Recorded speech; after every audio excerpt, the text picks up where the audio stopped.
بسم اللہ الرحمن الرحیم۔ السلام علیکم ورحمۃ اللہ وبرکاتہ۔ دوستو، پیش خدمت ہے دسترخوان وسیع کرنے والی دعا،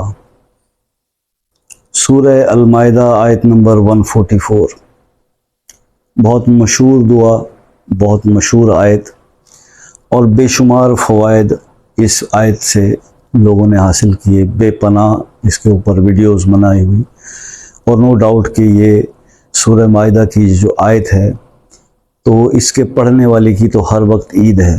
ہر وقت اس کا دن جو ہے وہ عید کی طرح گزرتا ہے اگر اس کو اپنی اس آیت کے عمل کو،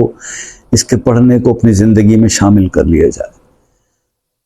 عمل مختصر مگر ریگولر جو ہوتا ہے، تھوڑا ہو لیکن لگاتار ہو، میرے رب کو بہت پسند ہے۔ ایک دم سے جنون چڑھنا اور بہت زیادہ عمل کر لینا اور اس کے بعد ایک دم سے پیچھے ہٹ جانا میرے رب کو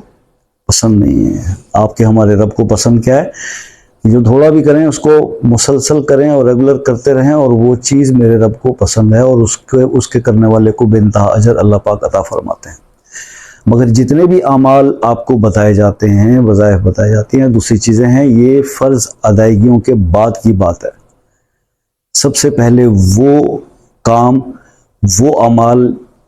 پرفارم کرنے ہیں جو فرض ہیں، اس کے بعد پھر یہ چیزیں آتی ہیں، یہ وظیفہ، وہ وظیفہ، یہ عمل۔ سورہ المائدہ کی جو آیت ہے 144، سورہ المائدہ کا جو ترجمہ ہے وہ یہ ہے دسترخوان، اور اس آیت کے اندر جو چیز ہے وہ اس کا جو بیک گراؤنڈ، اس کا پس منظر یہ ہے کہ حضرت عیسیٰ علیہ السلام کے جو حواری تھے، جو ان کے ساتھی تھے، انہوں نے حضرت عیسیٰ سے فرمائش کر دی کہ جیسے موسیٰ علیہ السلام کے دور میں تو بنی اسرائیل پہ جو ہے وہ آسمان سے من و سلوہ نازل ہوا تھا، تو ہم چند لوگ ہیں، بھوکے پیاسے ہیں، ان کے ساتھ ظلم بہت کرتے تھے یہود و نصارہ، تو ظاہر ہے ان کے اوپر پھر یہ چیز تھی کہ انہوں نے کہا ہمارے لیے اللہ تعالیٰ سے آپ طلب کریں کہ اللہ ہمارے لیے بھی آسمان سے دسترخوان اتارے۔ تو پھر حضرت موسیٰ علیہ السلام نے، حضرت عیسیٰ علیہ السلام نے اپنے حواریوں کے لیے اللہ تعالیٰ سے اس آیت کے اندر یہ بتایا گیا کہ انہوں نے اس طرح سے دعا مانگی کہ اللہم ربنا انزل علینا مائدۃ من السماء، کہ میرے رب ہمارے لیے آسمان سے دسترخوان نازل فرما۔ اور اس آیت کو پڑھنا کہ آپ دیکھیے لفظ دسترخوان، تھوڑا سا لاجک دیکھیے۔ ہم یہ عرض کر رہے ہیں کہ جب آپ کھانا کھانے بیٹھیں تو شروع کرنے سے پہلے گھر کا کوئی ایک فرد تو اس دسترخوان پہ جو بیٹھا ہے وہ یہ اس آیت کی ایک دفعہ تلاوت کر لے، بس ایک دفعہ تلاوت کر لے، ایک دفعہ، صرف ایک دفعہ اس کی تلاوت کر لے، تو اللہ پاک اس کے لیے وہ دسترخوان کتنا وسیع کرنے والے ہیں، اس کی سوچ بھی اس کی ختم ہو جائے گی جتنا اس کا رزلٹ آپ کو ملے گا۔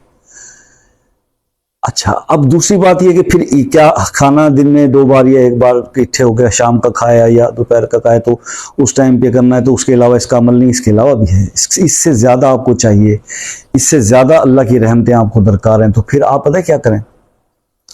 آپ اس کو پڑھنے کی ایک روٹین بنائیں، اس کو 11 بار صبح پڑھ لیا کریں، اس کو 11 بار شام کو پڑھ لیا کریں، اور پڑھنے کے بعد آپ دعا مانگ لیا کریں یہ اپنے رزق کے بارے میں۔ اور جب کھانا شروع کرنے لگیں، اب 2 بندے بھی بیٹھے ہوں، 3 بھی بیٹھے ہوں، کھانے کی کوئی بھی چیز سامنے آ جائے تو ایک بار سورہ مائدہ کی آیت نمبر 144 پڑھ لیجیے۔ اچھا، اب ہم نے اس آیت کے شروع میں جیسے میں نے پڑھا کہ اللہم ربنا انزل علینا، تو اب آپ یہ بات پھر وہی آ گئی کہ آتشی، الف سے شروع ہو رہا ہے بھائی، آتشی مزاج کے جو لوگ ہیں آنکھیں بند کر کے اس آیت کا وظیفہ وہ عمل شروع کر دیں، ان کو وہ فائدہ ملنے والا ہے جو جیسے آپ شروع کریں گے نا تو بس فائدے سمجھو شروع، کیونکہ یہ مزاج کے مطابق سوٹ کرنے والا، آتشی مزاج کو سوٹ کرنے والے لوگوں کے لیے وظیفہ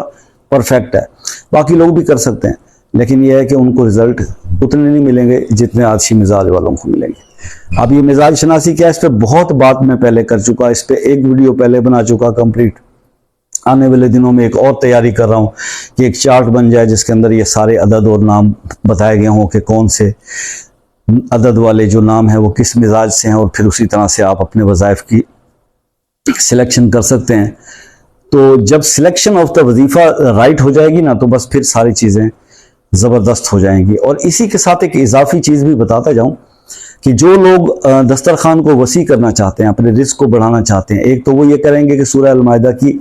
آیت 144 کھانا شروع کرنے سے پہلے وہ ایک پڑھ لیں گے دعا، اور جب یہ کھانا ختم کریں تو پھر 3 بار سورہ قریش پڑھ لیں، تو بس مکمل ہو گیا. اچھا میں اب یہ بات بتا دیتا ہوں, یہ اللہم ربنا انزلنا یہ تو آجی مزاج کے لوگوں کے لیے ہے. اچھا جو دوسری آیت میں نے آپ کو دوسرا کس کا عمل بتایا میں نے,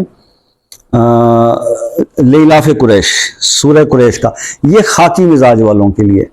سوٹ کرے گی. پڑھ تو آجی والے بھی سکتے ہیں لیکن جتنا زیادہ فائدہ کس کو ہوگا, آجی اپنا آبی مزاج والوں کو, سوری خاکی مزاج والوں کو, جن کے نام لام, ہے, رے, خے اور رے سے شروع ہوتے ہیں. ٹھیک ہے, تو اب کرنا یہ ہے کہ خیر آپ نے 3 بار لیلاف قریشن, کیونکہ لام سے شروع ہو رہی ہے نا, لیلاف قریشن لیلافہم رحلۃ الشتاء والصیف, اب آپ نے اس کو پڑھ لینا ہے. ٹھیک ہے, 3 بار, تو عمل آپ کا اتنا ہی کام کرے گا, آپ کے رزق میں برکت رہے گی. اب آپ یہ کہیں نا کہ جی شاہ صاحب ہم کیونکہ سورہ وہ المائدہ کی ہمیں شاید, اگر آپ کا, اب دیکھیے اگر آپ کو یہ بھی کنفرم نہیں ہے کہ آپ کا مزاج آتشی ہے یا خاکی ہے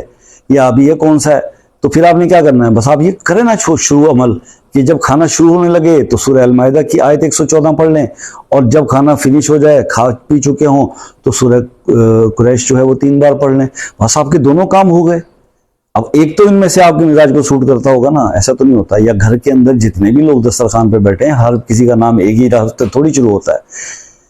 تو سب کو یہ بتا دیں کہ یار یہ چھوٹی سی آیت ہے, سب پڑھ لیں مل کے, تو کیا حرج ہے یار. مسئلہ تو یہ اللہ کو راضی کر کے اس سے رحمتیں جو ہے وہ حاصل کرنا ہے نا, رحمتوں کی بارش خود پہ کروانا ہے پوری فیملی پہ, اور ایک بندے کی ڈیوٹی تھوڑی نہ ہے. اگر گھر کے اندر 4 یا 6 لوگ ہیں, بچے اگر چھوٹے ہیں تو اور بات ہے, پھر میاں بیوی تو ہیں, گھر میں ماں باپ بھی ہوں گے, تو سب مل کے محنت کریں نا. تو کیا ہے کہ اگر کھانا شروع ہونے سے پہلے گھر کا بزرگ جو ہے وہ ایک دعا مانگ لے, تو کتنا اچھا رواج ہوتا تھا پہلے. تو اب تو یہ چیزیں ختم ہو گئی ہیں نا, اس لیے تکلیفیں بھی بڑھ گئی ہیں. جوائنٹ فیملی سسٹم آہستہ آہستہ دم توڑتا جا رہا ہے, اپنی آخری سانسوں پہ ہے. تو بس یہ چیزیں ہیں جو جس کی وجہ سے ہم پھر پریشانیوں کا شکار بھی ہوتے ہیں, پھر ایک دوسرے کا منہ دیکھتے ہیں کہ یار اب تو ٹھیک کر دے, تو ٹھیک کر دے, یا پھر کسی بابا جی کو پکڑ لو اور بابا جی کو وظیفہ بتائیں, بابا جی تیار کھڑے ہیں مجھوں کو تاؤ دے کے وظیفہ بتانے کے لیے. ایسا نہیں ہوتا میرے بھائی. Joint family system is a best system, جو آپ لوگوں کے پاس مشرق میں ہے, مغرب والوں کے پاس نہیں ہے یار. اب وہ بھی اس چیز کی افادیت کے قائل ہوتے جا رہے ہیں کہ اتفاق میں برکت ہے, اکیلے بندے کی کوئی زندگی نہیں ہے. تو بھائی اتفاق میں ہی برکت ہے. دسترخوان بچھایا کریں گھر کے اندر, ایک دفعہ دن میں کم از کم ایک دفعہ تو اکٹھے ہو کے, یا صبح ناشتہ اکٹھے کر لیا کریں, یا کم از کم رات کا کر لیا کریں. تو کوئی ایک ٹائم تو ہونا چاہیے نا کہ جس میں خاندان کے سب لوگ اکٹھے ہو کے اور دعا پڑھ کے اللہ کے رزق کو کھائیں, استعمال کریں, اور پھر اس کے بعد دیکھیں کہ خیر و برکتیں پہنچتی کہاں سے کہاں تک پہنچتی ہیں. بڑھے گا, لازمی بڑھے گا. اب یہ ہے کہ گھر کے اندر 5 یا 8 یا 7 6 لوگ, تو 4-5 لوگ کی تو فیملی ہوتی ہے نا یار. تو 4-5 لوگوں کے نام ایک سے تو نہیں ہوتے نا, کہ الف سے شروع ہو رہے ہیں سارے آتشی مزاج کے, ایسے نہیں ہوتا نا. کوئی آبی ہوگا, کوئی خاکی ہوگا, کوئی کچھ ہوگا.